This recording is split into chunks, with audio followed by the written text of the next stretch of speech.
Pulang guhit. Sa maliit na banyo ng kanyang nirerentahang apartment, tila huminto ang pag-ikot ng mundo ni Ara Reyes. Nakatitig lang siya sa puting plastik na hawak niya, ang mga daliri ay bahagyang nanginginig. Paulit-ulit na binasa ng kanyang mga mata ang resulta, na para bang sa susunod na pagtingin ay magbabago pa ito. Pero hindi. Malinaw na malinaw ang dalawang guhit.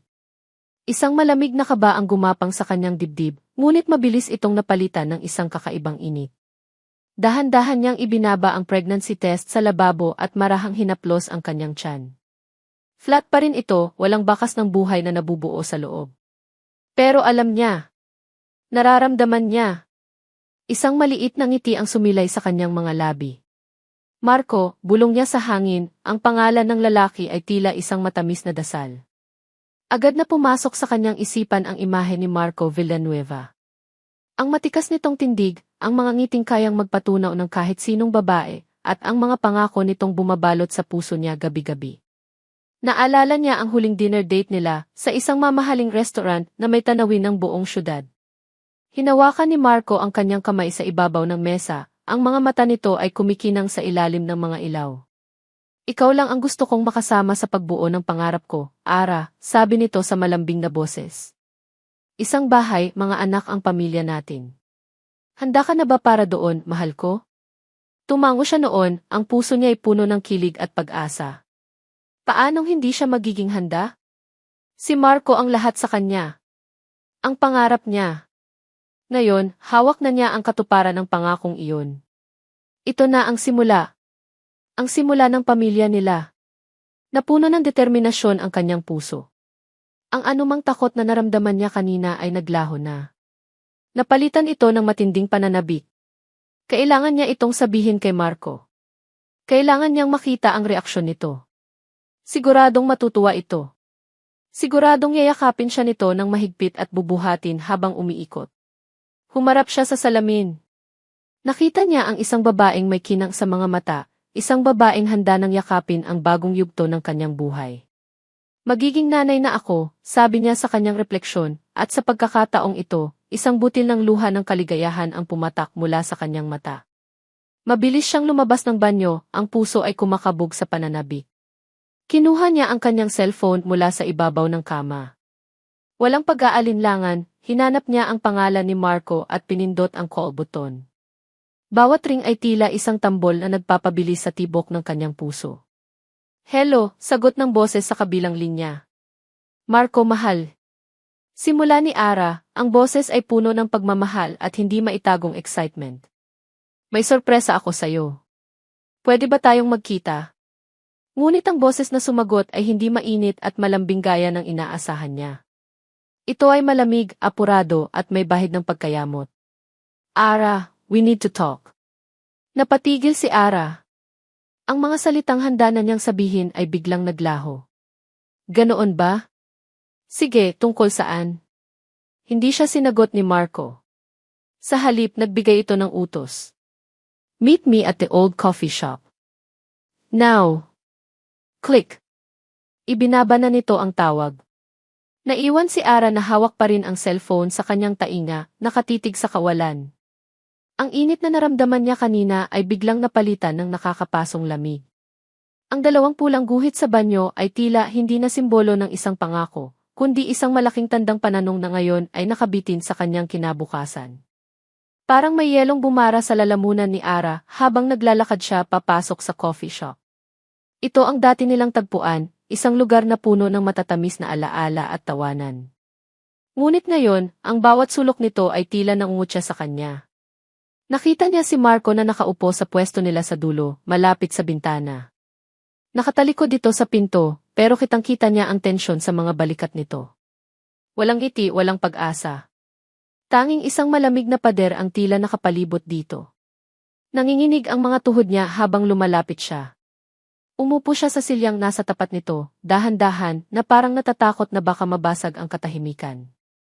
Hindi man lang lumingon si Marco. Nakatitig lang ito sa labas ng bintana. Marco, basag ni Ara sa katahimikan, ang boses niya ay halos isang pakiusap. Anong problema? Pinag-alala mo ako. Doon lang ito lumingon. Ang mga matang dati puno ng pagsinta ay ngayon iblangko at walang emosyon. Walang bakas ng pagmamahal na minsan niyang nakita roon. Diretsuhin na kita, Ara, simula nito, ang boses ay kasing lamig ng hangin mula sa aircon. Hindi na to mag-work. Gumuho ang mundo ni Ara sa mga salitang iyon. Anong ibig mong sabihin? Dahil ba sa tawag ko kanina? Marco, may mahalaga akong sasabihin. Itigil mo na iyan, putol nito sa kanya. Ano man yang sasabihin mo, hindi na iyan mahalaga. Isang tapang na hindi niya alam kung saan nanggaling ang biglang bumuhos sa kanyang sistema. Hindi. Hindi siya papayag na ganito lang. Hinawakan niya ang kamay nito na nakapatong sa mesa. Mahalaga to, Marco. Mahalaga to sa ating dalawa. Huminga siya ng malalim at sa kabila ng takot, sinabi niya ang mga salitang babago sa lahat. Buntis ako, Marco. Magkakaanak na tayo. Inaasahan niya ang gulat. Ang galit. Ang pagkalito. Pero hindi ang nakita niya. Isang malamig na ngisi lang ang sumilay sa mga labi nito. Dahan-dahan nitong binawi ang kamay mula sa pagkakahawak niya, na para bang nandidiri. Talaga, sabi nito, puno ng pang-iinsulto. Well, let me be clear. Tinitigan siya nito ng diretso sa mata, ang bawat salita ay tila isang punyal na tumatark sa kanyang puso. Ang pagbubuntis na iyan ay problema mo, hindi akin. Hindi makapagsalita si Ara. Ang hangin ay tila naubos sa kanyang mga baga. Nagpatuloy si Marco, walang pakialam sa luhang nagsisimula ng mamuo sa kanyang mga mata. Ikakasal na ako, Ara. Sa susunod na buwan. Sa anak ng business partner ng daddy ko. Kaya kung ano man yang binabalak mo, kalimutan mo na. Tapos na tayo. Tapos na tayo. Paulit-ulit na umalingaw-ngaw ang mga salitang iyon sa isipan niya. Hinablot ni Marco ang car keys nito sa mesa, tumayo at walang lingon likod na tinalikuran siya. Naiwan si Ara na nakaupo doon tulala. Naramdaman niyang may bumagsak mula sa kanyang kandungan. Ang bag niya. Hindi man lang niya namalayang nabitawan na pala niya ito. Nakatingin lang siya sa pinto kung saan naglaho ang lalaking minsan niyang pinangarap na makasama habang buhay. Hindi niya alam kung paano siya nakarating sa ospital. Ang mga paa niya ang mismong nagdala sa kanya sa lugar kung saan siya nagtatrabaho, ang tanging lugar na sa tingin niya ay ligtas. Dumiretso siya sa bakanting nurse station, umupo sa isang sulok at doon ibinuhos ang lahat ng sakit. Ang mga pangarap na binuo niya ay gumuho sa isang iglap. Ara! Isang pamilyar na boses ang tumawag sa kanya. Dahan-ahan niyang iniangat ang kanyang mukha at nakita niya si Liam De Leon, ang matalik niyang kaibigan na nakatayo sa kanyang harapan. Puno ng pag-aalala ang mga mata nito. Wala itong sinabi. Hindi ito nagtanong. Kumuha lang ito ng isang basong tubig at iniabot sa kanya. Umupo ito sa tabi niya, sa sahig, at tahimik siyang sinamahan sa kanyang pag-iyak. Ang presensya nito ay isang tahimik na angkor sa gitna ng rumaragasang bagyo sa kanyang kalooban. Nang medyo kumalma na siya, naramdaman niya ang matinding pagkahilo. Napahawak siya sa kanyang ulo. Ara, anong nararamdaman mo? Tanong ni Liam, ang boses ay puno ng propesyonal na pag-aalala. Namumutla ka. Kailangan kang matingnan ng doktor. Hinayaan niya lang si Liam na akayin siya papunta sa Obgyn Clinic ng ospital. Wala na siyang lakas para tumanggi. Ang isip niya ay blanko, ang puso niya ay basag. Habang isinasagawa ang ultrasound, nakatitig lang si Ara sa kisam. Ang malamig na gel sa kanyang tiyan ay hindi kasing lamig ng nararamdaman niya sa loob. Wala na siyang pakialam. Isa lang ang nasa isip niya, paano niya bubuhayin ang isang batang itinakwil na ng sarili nitong ama? Okay, Miss Reyes.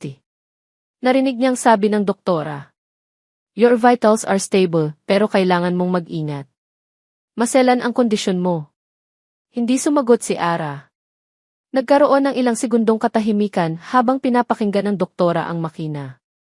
Tumingin ito sa screen, pagkatapos ay sa kanya, na maihalong pagtataka at gulat sa mukha. Miss Reyes. Ulit ng doktora, ang boses ay iba na. Naririnig mo ba yan? Itinuro nito ang speaker. May mahinang tunog. Isang mabilis na tibok ng puso. Binabati kita, Miss Reyes. Sabi ng doktora, dahan-dahan na para bang nag-iingat sa bawat salita. Hindi lang isa, kundi 3 tibok ng puso ang naririnig ko. 3 ang magiging anak mo. 3. Hindi isa. 3. Ang salitang iyon ay parang isang malakas na kulog na bumasag sa kanyang pandinig. Ang bigat na nararamdaman niya ay biglang na triple. Ang mundo niya ay nagsimulang umikot ng mas mabilis at ang lahat ng kulay ay dahan-dahang naging itim.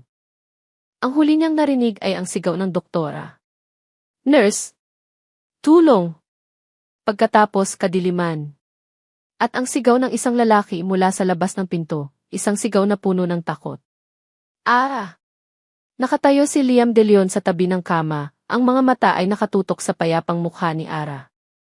Ilang oras na itong natutulog mula nang dalhin siya sa isang private room. Maayos na ang dextrose na nakakabit sa kanyang kamay at stable na rin ang kanyang vital signs. Bilang doktor, dapat ay kampante na si Liam. Ngunit bilang si Liam, ang lalaking naglilihim, ang bigat sa kanyang dibdib ay mas matindi pa kaysa kanina. Marahan niyang hinawi ang ilang hibla ng buhok na tumatakip sa mukha ni Ara. Napakaputla nito. Kahit sa pagtulog, baka sa mukha nito ang sakit at pagod.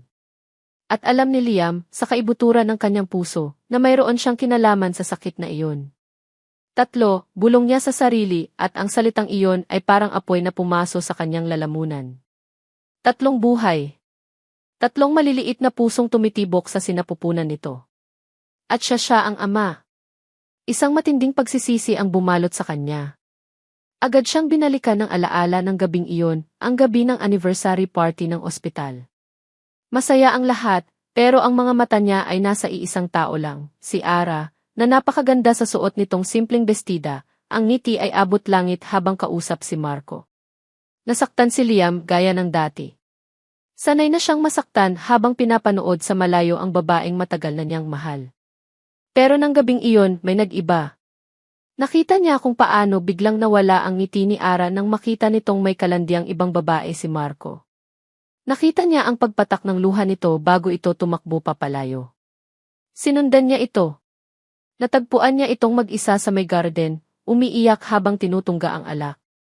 Lasing na ito at halos hindi na makatayo. Walang nagawa si Liam kundi ang alalayan ito. Iuwi na kita, Ara, sabi niya rito.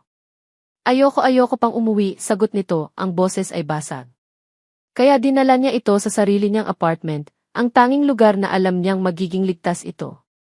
Inalagaan niya ito, pinunasan ang mga luha at pinainom ng tubig. Ngunit sa kalasingan at pighati, iba ang nakita ni Ara. Marco T. Bulong nito at niyakap siya ng mahigpit. Huwag mo kong iwan, mahal na mahal kita. Sa mga sandaling iyon, bumigay si Liam. Ang pag-ibig na matagal niyang kinimkim, ang pagnanasang makasama ito, at ang awa sa kalagayan nito, lahat ay nagsama-sama. Sa halip na itama ito, sa halip na sabihin hindi ako si Marco, niyakap niya ito pabalik. Naging isang malaking pagkakamali ang gabing iyon. Isang pagkakamali ngayon ay may 3 buhay na bunga. Diyos ko, anong nagawa ko? Bulong ni Liam sa hangin, ang boses ay puno ng paghihirap. Pinili niyang manahimik kinabukasan para hindi na ito mas masaktan pa. Inisip niya, mas mabuting isipin nitong may nangyari sa kanila ni Marco, kaysa malaman nitong may nangyari sa kanila ng matalik nitong kaibigan sa isang gabi ng kahinaan. Pero ngayon, ang desisyon niyang iyon ay tila isang sumpa. Dahan-dahan siyang lumabas ng kwarto para bigyan ng privacy si Ara. Sa hallway, natigilan siya nang marinig ang bulungan ng 2 nurse malapit sa station. Kawawa naman si Ara, no? Iniwan na nga ng jowa, triplets pa pala ang dinadala. Nga!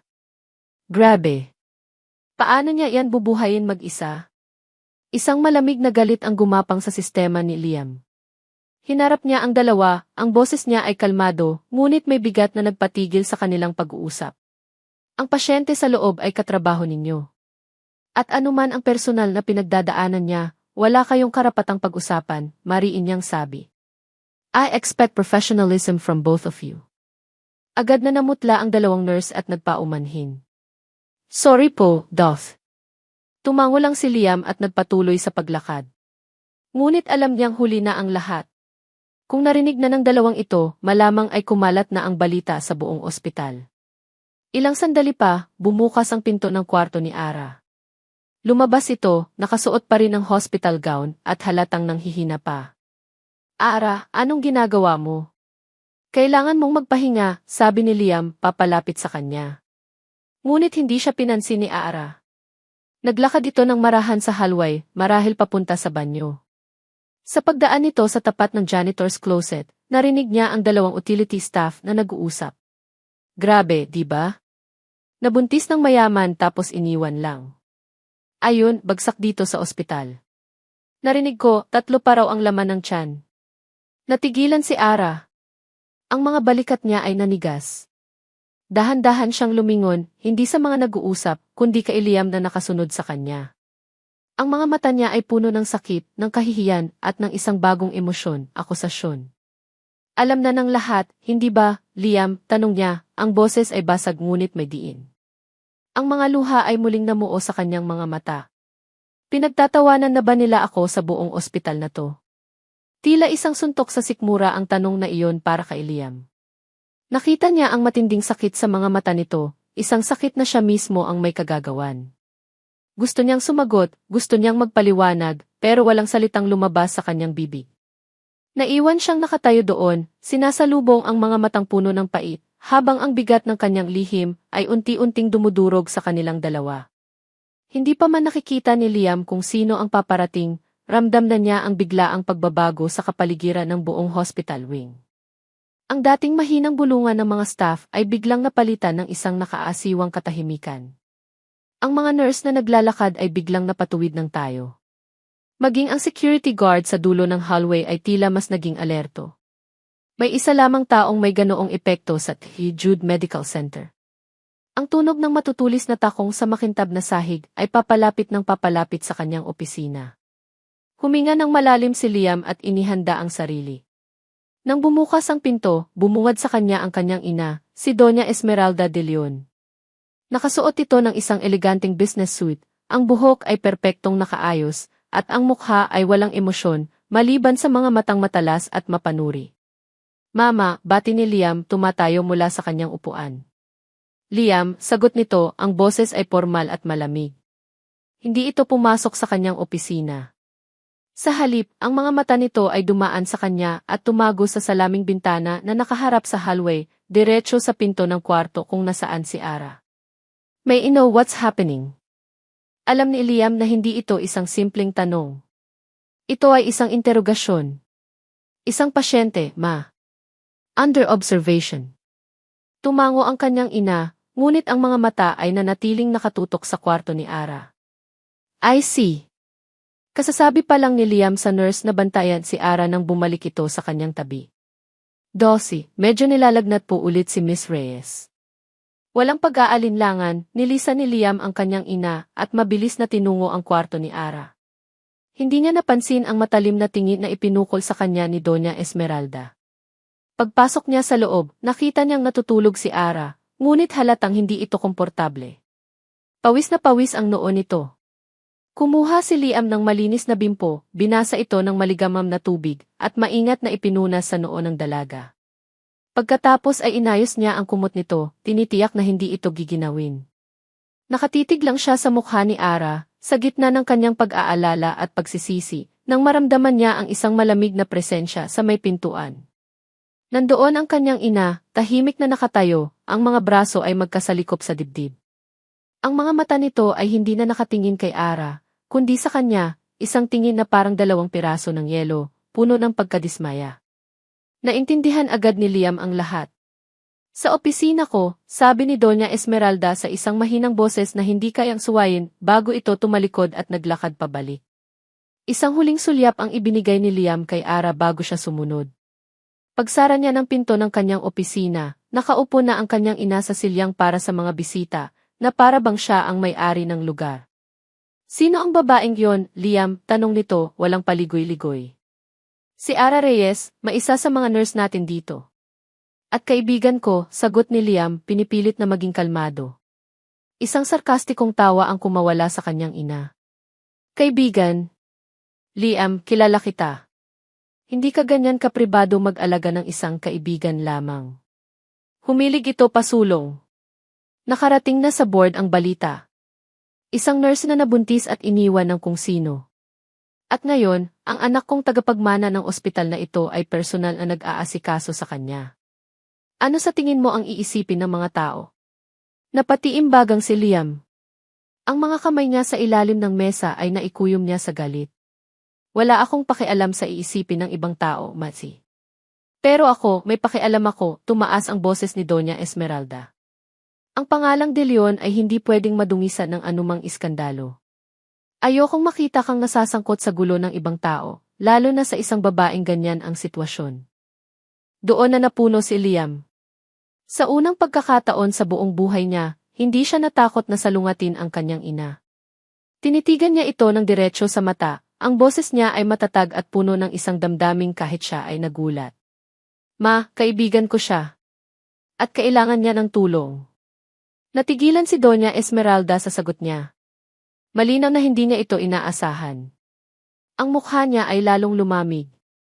Dahan-dahan itong tumayo, kinuha ang mamahaling handbag nito, at naglabas ng isang brown folder. Walang sabi-sabing ibinato niya ito sa ibabaw ng mesa ni Liam. Kumalat ang laman, ang 201 file ni Ara Reyes. Heto ang file ng babaeng iyan, sabi ni Doong Esmeralda, ang bawat salita ay may bigat ng isang banta. Huwag mo nang hintayin na ako mismo ang kumilos, Liam. At sa mga salitang iyon, tinalikuran na siya nito at iniwang nakatitig sa mga papel na naglalaman ng lahat ng impormasyon tungkol kay Ara, isang malinaw na mensahe na ang kanyang ina ay kayang gawin ang lahat para makuha ang gusto nito. Ang bigat sa dibdib ni Ara ay tila dumoble pa dahil sa bigat na nararamdaman ng kanyang buong katawan. Bawat paghinga ay parang isang mabigat na gawain. Ang lagnat na nagsimula bilang isang bahagyang init ay ngayoy tila isang apoy na kumakain sa kanyang lakas. Pakiramdam niya ay lumulutang siya sa isang dagat ng pagkalito. Sa isang saglit, mulat ang kanyang diwa sa puting kisam ng kwarto sa ospital. Sa susunod na saglit, nilalamon na siya ng isang panaginip na hindi niya maintindihan. Paulit-ulit. Nasa isang madilim na lugar siya. Hindi ito nakakatakot. Sa katunayan, may kakaibang pakiramdam ng kapayapaan dito. Hindi ito ang kwarto niya. Hindi rin ito ang kondo ni Marco. Iba ito. Isang malabong imahe ang lumitaw. Mga ilaw ng syudad na kumikinang mula sa isang malaking bintana. Isang baso ng tubig sa isang lamesa.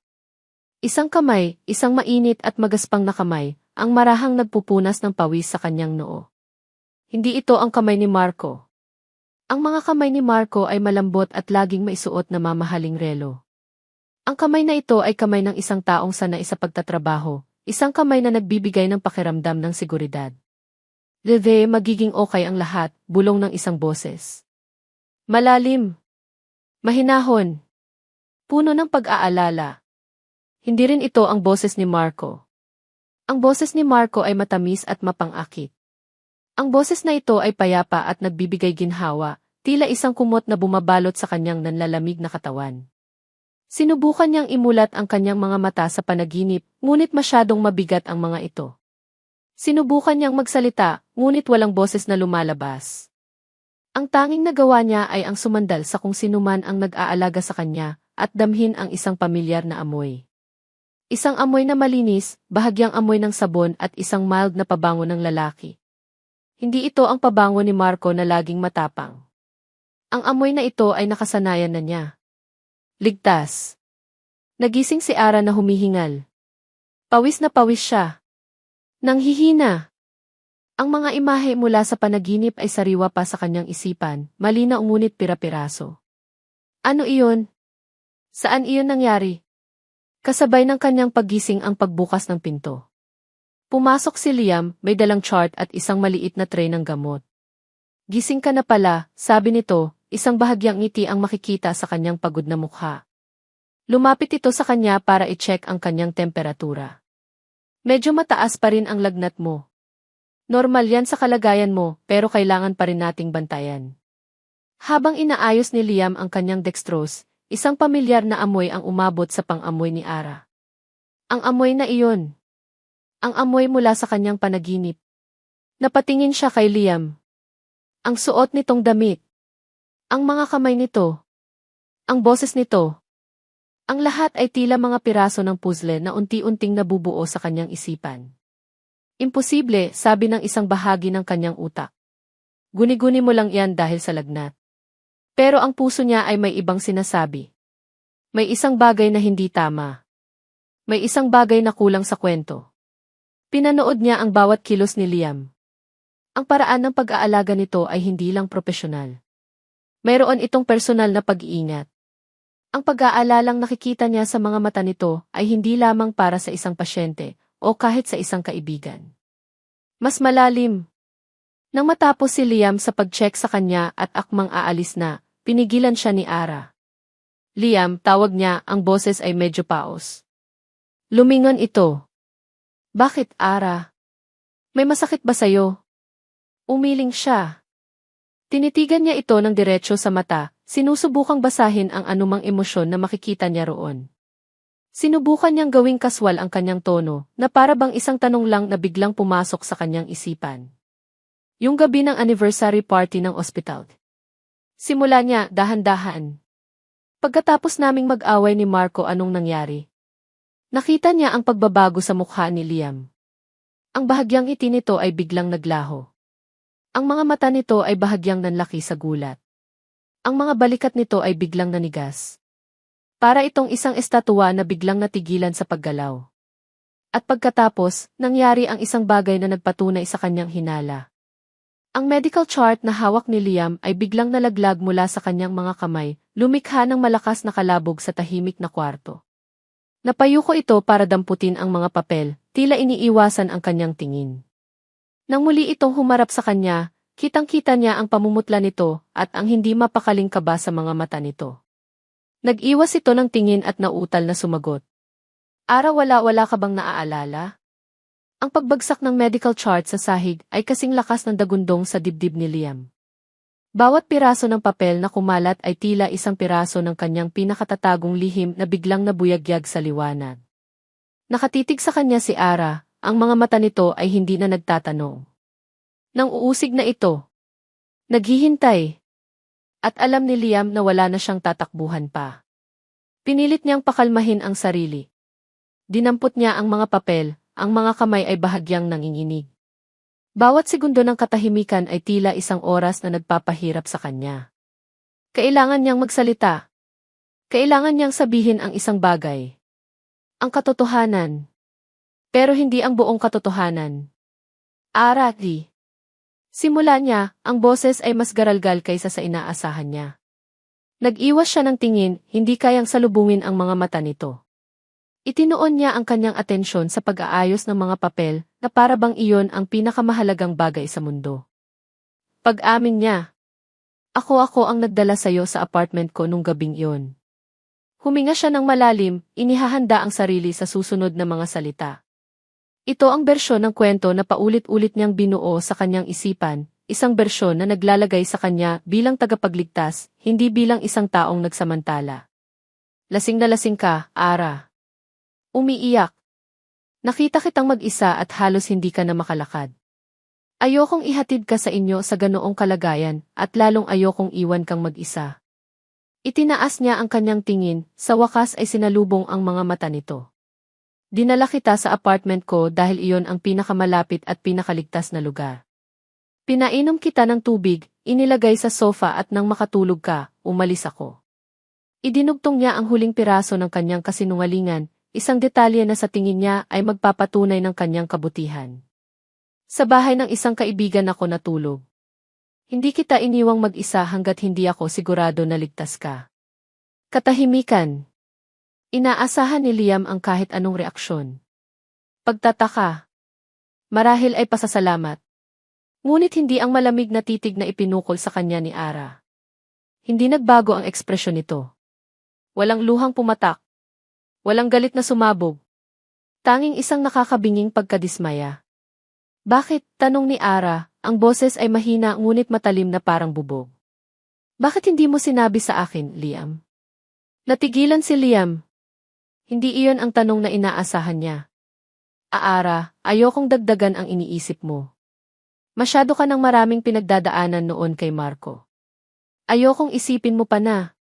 Na putol nito sa kanya, ang boses ay nagsimula ng manginig sa pinipigilang emosyon. Na nakita mo akong kahabag-habag? Na kinailangan mo akong pulutin na parang basang sisiw. Ganoon ba, Liam? Itinago mo to sa akin dahil kinawawaan mo ako. Hindi. Hindi ganoon, Ara, depensa ni Liam, ang boses niya ay tumaas na rin. Ginawa ko yon para protektahan ka. Isang mapait na tawa ang kumawala sa mga labi ni Ara. Protektahan ako. O protektahan ang sarili mo? Liam, matalik kitang kaibigan. O iyon ang akala ko. Pero itinago mo sa akin ang isang bagay na ganito kahalaga.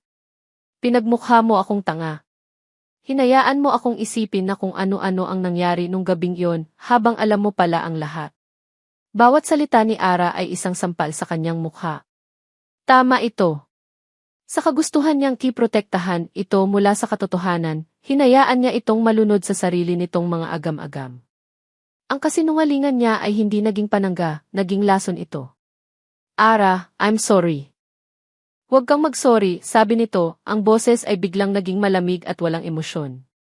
Ang sakit sa mga mata nito ay napalitan ng isang matigas na pader. Naiintindihan ko na. Dahan-dahan itong tumayo mula sa kama, inalis ang tingin mula sa kanya. Tumingin ito sa bintana, sa labas, kahit saan, basta't hindi sa kanya. Salamat sa pag-aalaga mo, Dr. De Leon. Ang paggamit nito ng kanyang apelyido ay parang isang patalim na bumaon ng malalim sa kanyang puso. Nawala na si Liam, ang kaibigan. Ang kaharap niya ngayon ay isang pasyente at siya ang doktor nito. Isang estranghero. Mula ngayon, pagpapatuloy nito, ang boses ay kasing tigas ng bato, kaya ko na ang sarili ko. Walang sabi-sabing naglakad ito papunta sa pinto. Binuksan niya ito at lumabas, isinara ito ng marahan, ngunit may bigat na nagsasabing tapos na ang usapan. Slam! Naiwan si Liam na nakatayo sa gitna ng kwarto, mag-isa. Ang katahimikan ay mas maingay pa kaysa sa sigawan. Napatingin siya sa kanyang mga kamay, ang mga kamay na nagtago ng katotohanan. Napasuntok siya sa pader, hindi dahil sa galit, kundi dahil sa matinding pagsisisi. Ang kasinungalingang binuo niya para protektahan si Ara ay ang mismong bagay na sumira sa huling tulay na nag-ugnay sa kanilang dalawa. Lumipas ang 2 araw na tila isang mahabang, malabong panaginip para kay Ara. Ang pakikipagtalo niya kay Liam ay nag-iwan ng isang malaking puwang hindi lang sa pagitan nila, kundi sa loob mismo ng kanyang puso. Nawala na ang huling taong inaasahan niyang masasandalan. Ngayon, sigurado na siya, mag-isa na lang talaga siya. Pinilit niyang maging malakas. Sa tuwing may papasok na nurse para i-check siya, ngumingiti siya ng pilit at sinasabing maayos lang ang pakiramdam niya. Ngunit sa loob-loob niya, pakiramdam niya ay isa siyang babasaging salamin na anumang oras ay pwedeng magkalamat. Ang tiwala niya sa tao, lalo na sa mga lalaki, ay basag na basag na. Nang araw na iyon, binigyan na siya ng clearance para umuwi. Habang naglalakad siya ng marahan sa isang hindi gaanong mataong hallway papunta sa billing section, ramdam niya ang mga matang nakatingin sa kanya. Ang mga bulungan ay tila hangin na umiihip sa kanyang likuran. Hindi niya sila pinansin. Inilagay niya ang kanyang kamay sa kanyang tiyan, na ngayon ay may bahagya ng umbok. Kayo na lang ang meron ako, bulong niya sa sarili, para sa 3 buhay sa loob niya. Kakayanin natin to. Nasa gitna siya ng kanyang paglalakad nang may biglang humablot sa kanyang braso. Malakas ang pagkakahawak. Napasinghap siya sa gulat at sakit. Ara! Ang boses na iyon. Ang boses na minsan ay musika sa kanyang pandinig, ngunit ngayon isang tunog na nagdudulot ng kilabot. Dahan-dahan siyang lumingon at nakita ang mukha ni Marco Villanueva. Ang mukha nito ay hindi nagpapakita ng pagsisisi o pag-aalala. Puno ito ng panik at galit. Anong ginagawa mo rito? Tanong ni Ara, pilit binabawi ang kanyang braso. Kailangan nating mag-usap, sabi nito sa pabulong ngunit mariing boses. Walang sabi-sabing hinila siya nito palayo sa daanan, papunta sa isang madilim na sulok malapit sa fire exit. Bitawan mo ako, sigaw ni Ara, ngunit mahigpit ang pagkakahawak nito. Nang makarating sila sa lugar na walang ibang tao, saka lang siya binitiwan ni Marco. Hinarap siya nito, ang mga mata ay nanlilisik. Nakarating sa akin ang balita, sabi nito. Totoo ba? 3 raw? Hindi sumagot si Ara. Tinitigan niya lang ito ng may pagkasuklam. Ang lalaking ito ang ama ng kanyang mga anak, ngunit ngayon, parang isang estranghero itong puno ng kamandag. Makinig ka, Ara, sabi ni Marco, ang boses ay nagiging desperado. Hindi pwede to, malapit na ang kasal ko. Hindi mo pwedeng sirain ang buhay ko nang dahil lang sa isang pagkakamali. Isang mapait na tawa ang kumawala kay Ara. Pagkakamali? Buhay ang pinag-uusapan natin dito, Marco. 3 buhay. Pera, sabi ni Marco na para bang iyon ang solusyon sa lahat. Bibigyan kita ng pera, Ara. Malaking halaga. Magpunta ka sa ibang bansa. O di kaya ipatanggal mo na yan habang maaga pa. Ako ang bahala sa lahat ng gastos. Just make it disappear. Sa sandaling iyon, ang lahat ng natitirang sakit sa puso ni Ara ay biglang napalitan ng isang nag-aapoy na galit. Ang pagtawag ni Marco sa kanyang mga anak na parang isang problema lang na kailangang iipatanggal, ay pumukaw sa isang damdaming hindi niya alam na taglay niya, ang bagsik ng isang ina. Itinayo niya ang kanyang sarili. Nawala ang bakas ng kahinaan sa kanyang mukha. Tinitigan niya si Marco ng diretso sa mata, ang boses niya ay hindi na nanginginig. Ito ay malamig, matatag at puno ng kapangyarihan. Umalis ka, sabi niya. Natigilan si Marco. Ano?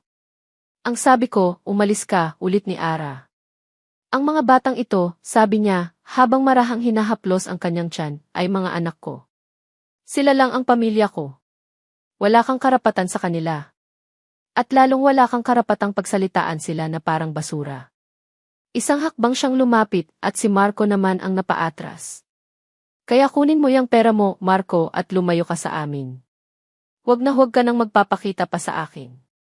Napatulala si Marco, hindi makapaniwala sa tapang na nakikita niya kay Ara. Ngunit bago pa man siya makasagot, may narinig silang isang mahinang kaluskos mula sa kanto ng hallway. Isang nurse na may dalang tray ang biglang napahinto, nanlalaki ang mga mata, halatang narinig ang huling bahagi ng kanilang usapan. Mabilis itong yumuko at nagkunwaring may inaayos sa sapatos bago dali-daling umalis. Ngunit huli na ang lahat. Ang kanilang komprontasyon ay mayroon ng saksi. At na para bang hindi pa sapat ang tensyon, isang bagong presensya ang dumating. Isang babaeng nakasuot ng eleganteng damit, may dalang mamahaling bag, ang huminto sa dulo ng hallway. Ang mukha nito ay maganda ngunit nababalutan ng yelo. Ang mga mata nito ay matalas na nakatutok sa kanila, lalo na sa kamay ni Ara na nakapatong sa kanyang tiyan. Ang kanyang postura, ang kanyang pananamit, ang kanyang aura, iisa lang ang ibig sabihin nito. Marco, tawag ng babae, ang boses ay matamis ngunit may nakatagong panganib. Naglakad ito papalapit, ang bawat hakbang ay mabigat. Sino siya? At anong ibig sabihin ng lahat ng ito? Ang eksena sa hallway ay tila isang eksena mula sa isang pelikulang biglang huminto. Si Marco, na namumutla at tila natutuyo ang lalamunan. Ang fiancé nito, na ang mga mata ay nag-aapoy sa pagitan ni Marco at Ara. At si Ara, na nakatayo lang doon, ang galit ay napalitan ng isang malamig na takot habang pinapanood ang pagsabog na alam niyang hindi na mapipigilan. Ang sumunod na mga pangyayari ay malabo at mabilis. Sigawan. Akusasyon. Mga luhang puno ng galit mula sa fiancé ni Marco. Mga pagtanggi at kasinungalingan mula kay Marco na itinuturo pa siya na parang isa siyang baliw na humahabol dito. Ang iskandalo ay kumalat sa ospital na parang apoy sa tuyong damuhan. Mas mabilis pa kaysa sa chismis tungkol sa kanyang pagbubuntis. Ngayon, hindi na lang siya ang nurse na nabuntis at iniwan. Siya na ngayon ang kabit na nanira ng relasyon. Ang mga tingin na dati puno ng awa ay napalitan na ng panghuhusga. Ang mga bulungan ay mas malakas na, mas masakit. Pakiramdam ni Ara ay bawat sulok ng A.F. Jude Medical Center, ang lugar na itinuring niyang pangalawang tahanan sa loob ng 5 taon, ay may mga matang humahatol sa kanya. Kinabukasan, habang nag-aayos siya ng kanyang mga gamit para sa wakas ay makauwi na, isang tawag ang natanggap niya. Mula sa opisina ng Director of Nursing. Sa loob ng opisina, ang tensyon ay halos hiniwa. Naroon ang head nurse niya na hindi makatingin sa kanya ng diretsyo. At sa isang sulok, nakaupo si Doña Esmeralda de Leon, hindi bilang ina ni Liam, kundi bilang isang maimpluwensyang board member. Ang presensya nito ay malamig at mabigat. Miss Reyes, simula ng head nurse, ang boses ay formal at malungkot. Nakarating na sa board ang insidente kahapon. The hospital has standards to maintain. An image to protect. Hindi sumagot si Ara. Alam na niya kung saan ito papunta. Dahil sa iyong mga aksyon na nagdulot ng malaking iskandalo at nakaapekto sa reputasyon ng ospital, pagpapatuloy nito, habang binabasa ang isang opisyal na sulat, ang management ay nagpasya na ilagay ka sa indefinite suspension. Effective immediately. Indefinite suspension. Isang magandang paraan para sabihing tanggal ka na. Naunawaan namin ang iyong kalagayan, Miss Reyes, dagdag ng head nurse, ang mga mata ay puno ng awa. Ngunit ang desisyon ay pinal na. Walang salitang lumabas sa bibig ni Ara. Tumayo lang siya, kinuha ang sulat at tumango. Walang luha. Walang pakiusap. Tanging isang nakakabinging pamamanhid. Ang galit at tapang na naramdaman niya kahapon ay wala na. Napalitan ito ng isang malawak na kawalan. Naglakad siya palabas ng opisina, ramdam ang matalim na tingin ni Doña Esmeralda sa kanyang likuran. Ang pag-aayos ng kanyang locker ay isa sa pinakamabibigat na bagay na ginawa niya sa buong buhay niya. Ang mga munting gamit, isang picture frame kasama ang mga katrabaho, isang lumang ballpen na swerte raw, ang kanyang name-plate na may nakasulat na Ara Reyes, lahat ay tila mga simbolo ng isang buhay na ninakaw sa kanya. Ang mga dati niyang kaibigan at kasamahan ay nasa malayo lang, nagmamasid. Nakikita niya ang awa sa kanilang mga mata, ngunit walang sinuman ang nangahas na lumapit. Natatakot. At naiintindihan niya. Sino ba naman ang gustong madamay sa gulo niya? Dala ang isang maliit na kahon ng kanyang mga gamit, naglakad si Ara palabas ng A.F. Jude Medical Center. Nang makalabas siya sa otomatikong pinto, ang sikat ng araw ay tila tumama sa kanya, ginigising siya sa katotohanang wala na siyang babalikan. Wala ng trabaho. Wala ng sahod. Wala ng kaibigan. Wala ng Marco. At wala na ring Liam. Pagdating niya sa kanyang maliit na apartment, ibinagsak niya ang kahon sa sahig. Naupo siya sa gilid ng kama, ang tingin ay blanko. Hinawakan niya ang sulat ng suspensyon, ang papel ay nayupi sa higpit ng kanyang hawak. Doon na bumigay ang lahat. Ang mga luhang pinigilan niya ay bumuhos na parang isang sirang dam. Napahagulhol siya, ang mga hikbi ay nagmumula sa kaibuturan ng kanyang kaluluwa. Isang iyak ng pagod, ng sakit, ng galit at ng matinding takot. Paano na sila? Paano na ang tatlong anghel sa sinapupunan niya? Anong ipapakain niya sa kanila? Saan sila titira? Nabigo na ba siya bilang isang ina bago pa man sila isilang? Iniyuko niya ang kanyang ulo, ang mga luha ay tumutulo sa kanyang mga kamay na nakapatong sa kanyang tiyan. Ang bigat ng mundo ay tila nasa kanyang mga balikat, at pakiramdam niya ay durog na siya. Patawarin niyo si mama mga anak ti. Bulong niya sa gitna ng kanyang mga hikbi. Hindi ko na alam. Hindi ko na alam ang gagawin ko di. Nawala na ang lahat. Sa gitna ng kanyang pag-iyak, isang katok ang narinig niya sa pinto. Mahina sa simula, pagkatapos ay mas malakas at mas apurado. Sino naman kaya iyon? Wala siyang inaasahang bisita. Pinunasan niya ang kanyang mga luha at dahan-dahang binuksan ang pinto. Sa labas, nakatayo si Liam. Ang mukha nito ay hindi na nagpapakita ng pagkakasala o pag-aalala.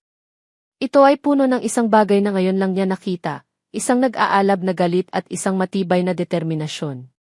Ara, sabi nito, ang boses ay matatag at walang pag-aalinlangan. Sumama ka sa akin. Kailangan nang matapos ang lahat ng ito. Hindi nagsalita si Ara sa buong biyahe. Nakaupo lang ito sa passenger seat, ang tingin ay nasa labas ng bintana, ngunit alam ni Liam na wala itong tunay na nakikita. Ang katawan nito ay naroon, ngunit ang diwa nito ay nasa isang madilim at malayong lugar kung saan hindi niya ito maabot.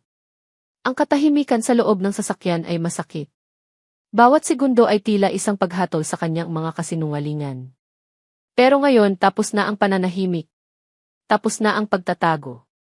Ilang sandali lang ang nakalipas, pagkatapos niyang malaman mula sa isang nurse ang tungkol sa suspensyon ni Ara, sinalubong niya ang kanyang ina na papalabas ng elevator. Ang galit na naramdaman niya noon ay isang apoy na hindi niya na napigilan. Anong ginawa niyo, ma? Tanong niya, ang boses ay nanginginig sa galit. Ang nararapat, Liam, sagot ni Doña Esmeralda, ang mukha ay walang kabakas-bakas ng pagsisisi.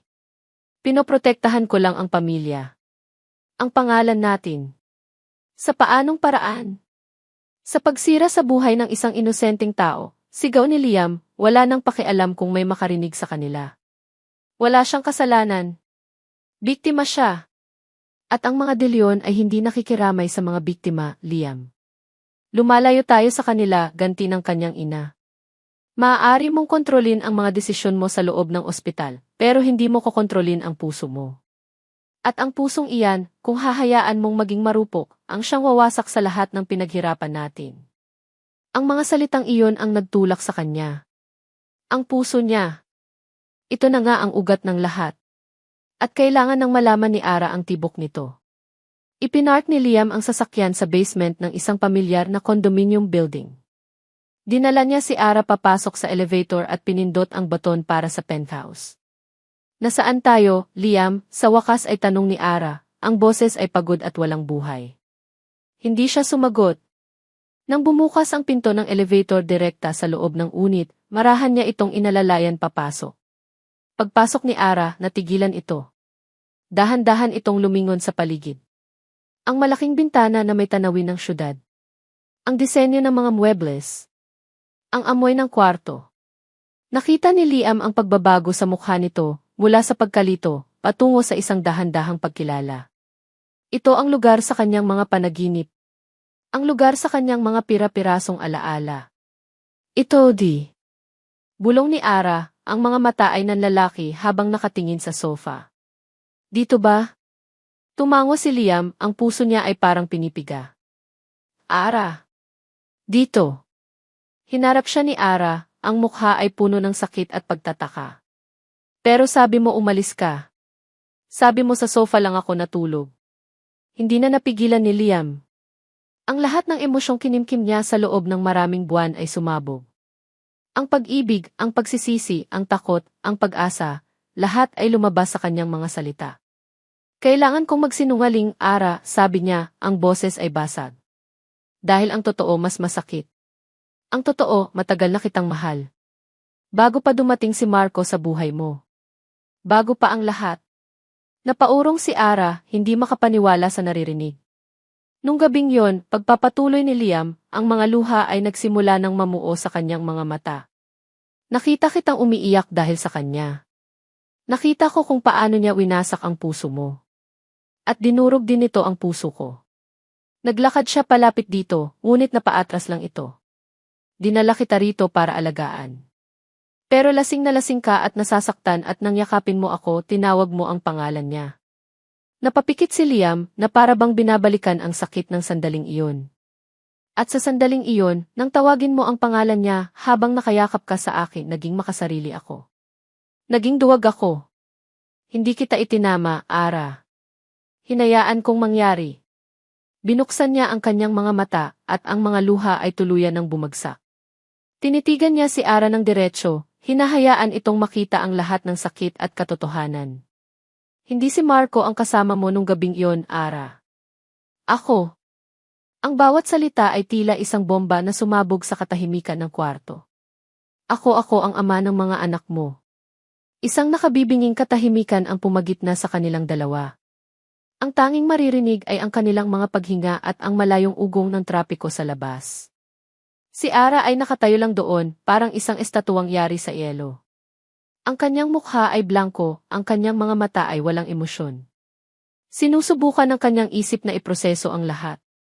Ang bawat kasinungalingan, bawat piraso ng katotohanang itinago sa kanya. Dahan-dahan siyang umiling. Lumingon siya. Ang mga mata ay puno ng isang emosyong hindi pa nakikita ni Liam dati, isang ganap at lubos na kawalan ng tiwala. Tumingin siya kay Liam na para bang isa itong halimaw. Sinungaling di. Bulong niya, ang boses ay nanginginig at puno ng kamandag. Lahat kayo mga sinungaling. At sa isang mabilis na kilos, tumalikod ito at tumakbo, papunta sa pinto, papalayo sa kanya, papalayo sa katotohanang dumurog sa huling piraso ng kanyang mundo. Ang utak ni Ara ay isang malakas na ingay. Ang mga salita ni Liam ay paulit-ulit na umuulit, ako ang ama. Ako. Ako, na parang sirang plaka, bawat ulit ay mas masakit kaysa sa nauna. Kasinungalingan. Lahat ay kasinungalingan. Si Marco, ang lalaking minahal niya, ay niloko siya. Si Liam, ang lalaking pinagkatiwalaan niya bilang matalik na kaibigan, ay hindi lang nagsinungaling, itinago nito ang pinakamalaking sikreto sa lahat. Ang buong pundasyon ng kanyang pagkatao, ang buong kwento ng kanyang pagbubuntis, ay nakatayo sa isang pundasyon ng panluloko. Ang tanging gusto niya ay tumakbo. Tumakbo palayo sa apartment na ito na naging simbolo ng kanyang kahihiyan. Tumakbo palayo kay Liam na ang mukha ngayon ay hindi na mukha ng isang kaibigan, kundi ng isang traidor. Nasa may pinto na siya, ang kamay niya ay nanginginig habang inaabot ang doorknob, nang biglang bumukas ito mula sa labas. Isang tao ang humarang sa kanyang daan. Napasinghap si Ara at napaatras. Si Marco. Nakatayo ito roon, may dalang isang folder at isang ballpen, ang mukha ay puno ng iritasyon at pagmamadali. Sa wakas, sabi nito, hindi man lang pinapansin ang pamumutla ni Ara o ang presensya ni Liam sa likod niya. Kanina pa kita hinahanap. Akala ko ba umuwi ka na sa apartment mo? Humarap ito kay Ara, ang tingin ay malamig at walang pakialam. Makinig ka, wala na akong oras para sa drama. Pumirma ka rito. Inilahad nito ang isang dokumento at isang ballpen. Isa itong kasunduan. Itinatakwil mo ang anumang karapatan mo o ng mga iyan sa akin. Bilang kapalit, may malaking halaga akong adedeposito sa account mo. Sapat na para mabuhay ka ng komportable. Nakatitig lang si Ara sa papel. Legal na dokumento. Isang kontrata para burahin siya at ang kanyang mga anak sa buhay nito. Ang tindi ng insulto ay parang isang sampal na gumising sa kanya mula sa pagkatulala. Bago pa man siya makapagsalita, isang kamay ang mabilis na dumampot sa mga papel mula kay Marco. Si Liam. Hindi siya pipirma ng kahit ano, sabi ni Liam, ang boses ay kalmado ngunit may nakatagong bagsik. Sa isang mabilis na kilos, pinunit niya ang dokumento sa gitna. Pagkatapos ay sa gitna ulit. Ang mga piraso ng papel ay parang konfeti na nahulog sa sahig. Anong ginagawa mo? Sigaw ni Marco. Wala kang pakialam dito, De Leon. Problema namin to. Nagkakamali ka, sagot ni Liam, humakbang ito paharap para protektahan si Ara, na ngayon ay nasa likuran niya.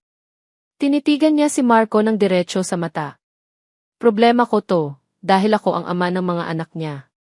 Kaya wala kang anumang karapatan dito. Ang pag-amin na sinabi sa harap mismo ni Marco ay tumama kay Ara na parang kidlat. Ang huling piraso ng pagdududa sa kanyang isipan ay naglaho. Totoo nga. Isang sarkastikong tawa ang kumawala kay Marco. Tumingin ito mula kay Liam papunta kay Ara at pabalik. Biglang nagliwanag ang mukha nito sa isang masamang pagkaintindi. Kaya pala, sabi nito, dahan-dahan, na tila ninanamnam ang bawat salita. Kaya pala kakaiba ang pakiramdam ko nung gabing yon. So hindi pala ako. Ikaw pala, kaibigan. Isang masamang ngiti ang gumuhit sa labi ni Marco. Tumingin ito kay Liam. Well, salamat ha. Iniligtas mo ako sa isang malaking problema. Ang walang hiyang pag-amin na iyon mula kay Marco ay ang huling patak. Ang kumpirmasyon. Ang katotohanan, sa pinakamasakit at pinakabrutal nitong anyo, ay nakalatag na sa harapan nilang tatlo. Ang ingay sa isip ni Ara ay biglang naging isang matinding katahimikan. At sa gitna ng katahimikang iyon, may naramdaman siyang kakaiba. Isang matalas at bigla ang sakit sa kanyang puson. Napasinghap siya at napahawak sa kanyang tiyan. Ang sakit ay muling dumating, mas malakas, mas matagal. Para siyang sinasaksak mula sa loob. Ara, tawag ni Liam, ang galit sa mukha nito ay napalitan ng pag-aalala nang makita ang kanyang reaksyon. Ang sakit di. Hirap niyang sabi. At pagkatapos ay naramdaman niya ito. Isang mainit na likido na biglang bumuhos sa kanyang mga binti, nababasa ang kanyang damit at tumutulo sa sahig. Napatingin siya sa ibaba. Napatingin si Liam. Maging si Marco ay natigilan. Pumutok na ang kanyang panubigan. Napasigaw si Ara, hindi lang dahil sa sakit, kundi dahil sa takot. Masyado pang maaga. Hindi pa ito ang oras. Napaluhod siya sa sahig, ang mga braso ay mahigpit na nakayakap sa kanyang tiyan. Ang mundo niya ay umikot. Ang mga mukha ni Liam at Marco ay naging malabo. Ang kanilang mga sigawan ay naging isang malayong ugong. Ang huli niyang nakita bago siya lamunin ng sakit ay ang desperadong mukha ni Liam. Binuhat siya nito, ang mga braso ay malakas at nanginginig. Tulong, sigaw ni Liam, ang boses ay basag sa panik. Kailangan namin ng ambulansya. Manganganak na siya. Somebody call for a doctor. Ang sakit. Ang takot. At ang tatlong maliliit na pusong bigla na lang nagpasyang oras na para harapin ang magulong mundong ito. Nawala ang lahat. Ang pag-amin. Ang galit. Ang mga kasinungalingan. Sa isang iglap, tanging isang bagay na lang ang mahalaga para kay Liam, si Ara at ang tatlong buhay sa sinapupunan nito. Ang isip niya, na kanina lang ay puno ng gulo at pagsisisi, ay biglang naging matalas at malinaw. Ang doktor sa loob niya ang pumalit. Huwag kang bibitaw, Ara, sabi niya habang buhat-buhat ito, tumatakbo palabas ng kanyang apartment. Huwag na huwag. Ang pagtakbo sa hallway ng ospital ay parang isang karera laban sa kamatayan. Bawat segundo ay mahalaga. Ang mga sigaw niya ay umalinggaw sa mga pader, hindi na boses ng isang kaibigan, kundi boses ng isang doktor na nasa gitna ng emergency. Kailangan ko ng gurney, stat. Paki-page ang BE on duty. Prepare the delivery room for high-risk, premature birth. Agad na kumilos ang mga nurse na nakarinig sa kanya. Sa isang saglit, si Ara ay nailipat na sa isang stretcher at mabilis na itinakbo papunta sa delivery wing. Tumatakbo si Liam sa tabi nito, ang isang kamay ay mahigpit na nakahawak sa kamay ni Ara, habang ang isa naman ay nagbibigay ng mga utos. Vitals niya, bilis. Ay ready ang tatlong incubator. Call the NICU team, now. Sa gitna ng kaguluhan, sa isang paglingon, nahagip ng kanyang mga mata ang isang pamilyar na figura na nakatayo malapit sa information desk. Ang kanyang ina. Si Doña Esmeralda. Nakatayo lang ito roon, ang karaniwang aura ng kapangyarihan ay napalitan ng pagkabigla. Ang mga mata nito ay nakatutok hindi sa kanya, kundi sa stretcher kung saan nakahiga si Ara, na namimilipit sa sakit. Nakita ni Liam sa mukha ng kanyang ina ang isang bagay na bihira niyang makita, gulat, pagkalito, at marahil isang bakas ng takot. Ngunit wala siyang panahon para doon. Ang mundo niya ay lumiit sa espasyo sa pagitan niya at ni Ara. Pagdating nila sa delivery room, ang lahat ay kumilos na parang isang perpektong makina. Pumasok ang Obgyn, isang matandang doktora na nirerespeto niya, at agad na inasikaso si Ara. Chay. De Leon, sabi ng doktora. Kami na ang bahala rito. Umiling si Liam. Dito lang ako sa tabi niya. Pumwesto siya sa ulunan ni Ara, hinawakan ang kamay nito ng mahigpit. Ang propesyonal na aura niya ay unti-unting naglaho. Wala na si Ilse. De Leon. Si Liam na lang ang naroon, ang lalaking natatakot, ang lalaking umaasa. Ara, bulong niya, inilapit ang kanyang mukha sa mukha nito. Makinig ka sa akin. Nandito ako. Hindi kita iiwan. Huminga ka ng malalim. Kaya mo to, kaya natin to. Si Ara, na halos mawalan na ng malay sa sakit, ay iminulat ang kanyang mga mata. Sa gitna ng kanyang mga luha at pawis, tinitigan niya si Liam. At sa mga mata nito, wala siyang nakitang pagsisisi o pagkakasala. Ang nakita niya ay isang dalisay at desperadong pag-ibig. Isang takot na kapareho ng takot na nararamdaman niya. Mas humigpit ang hawak ni Ara sa kanyang kamay.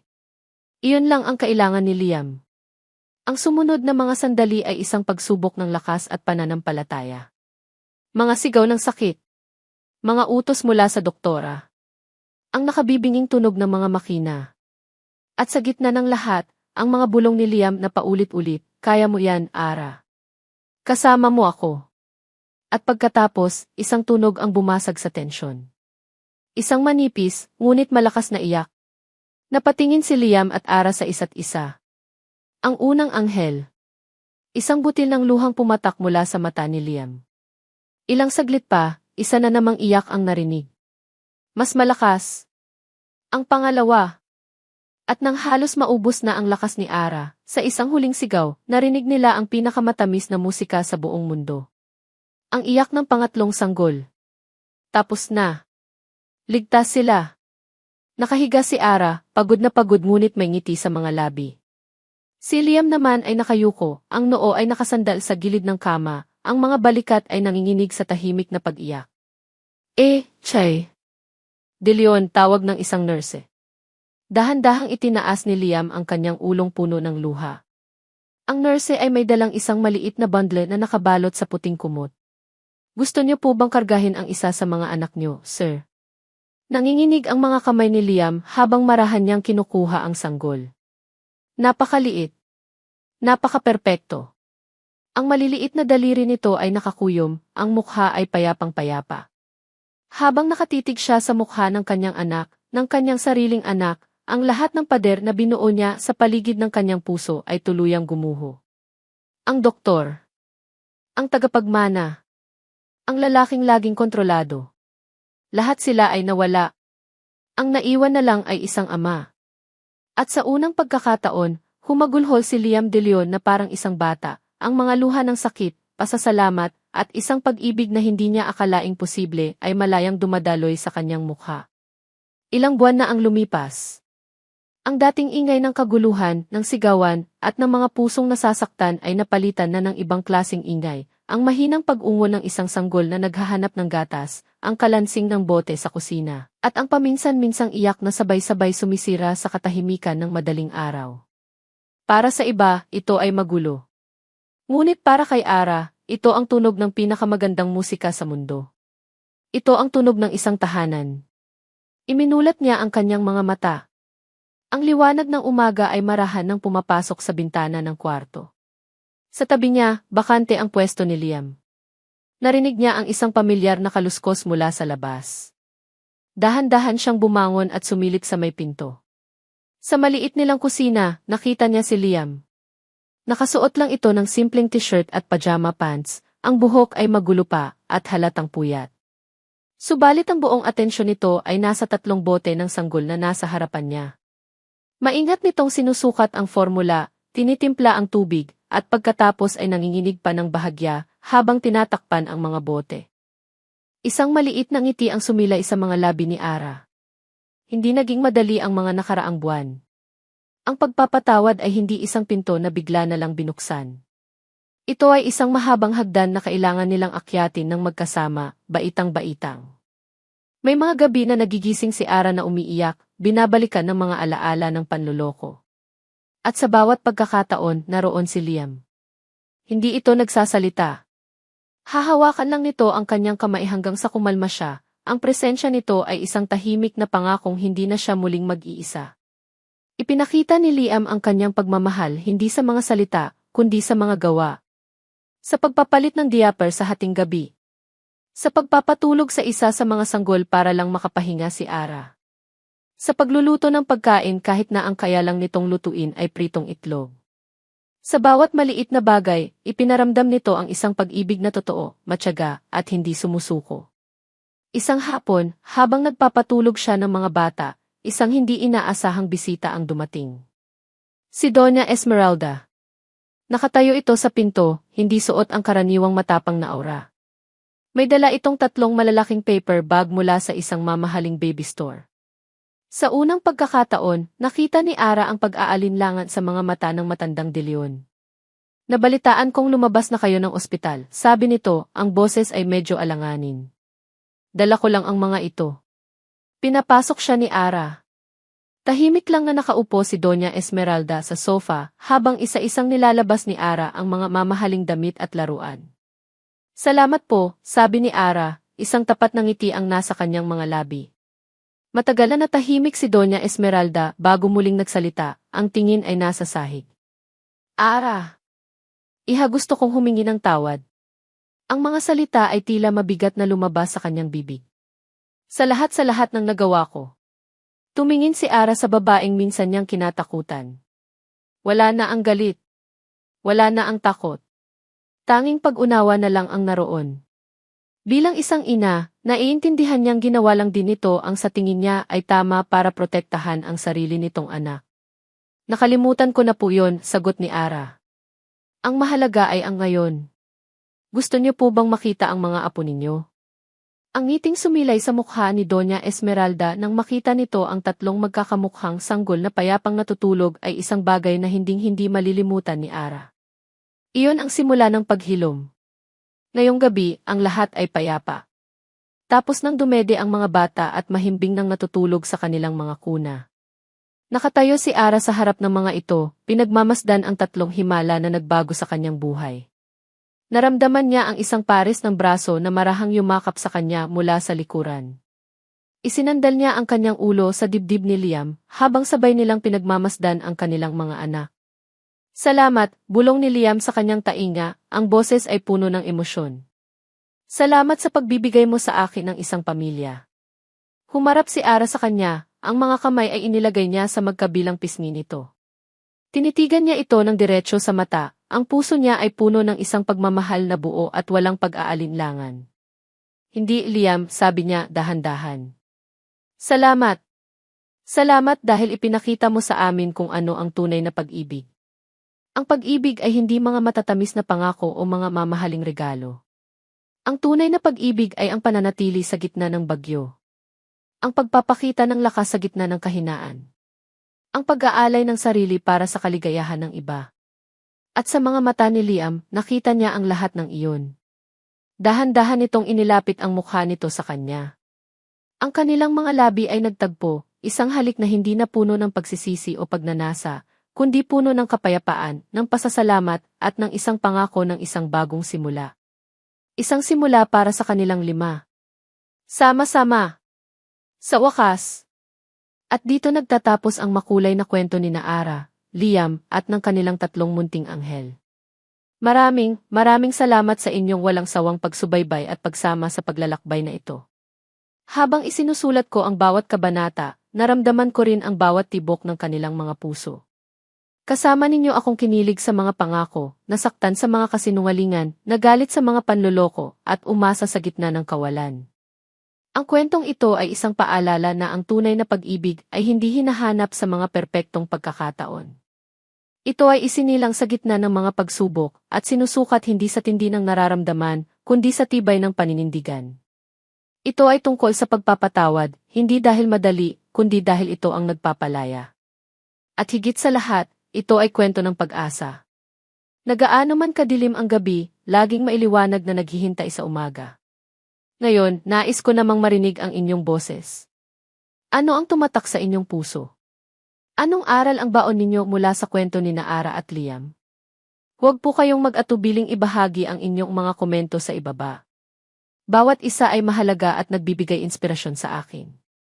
Hanggang sa muli nating pagsasama sa susunod na kwento. Muli, mula sa kaibuturan ng aking puso, maraming salamat po.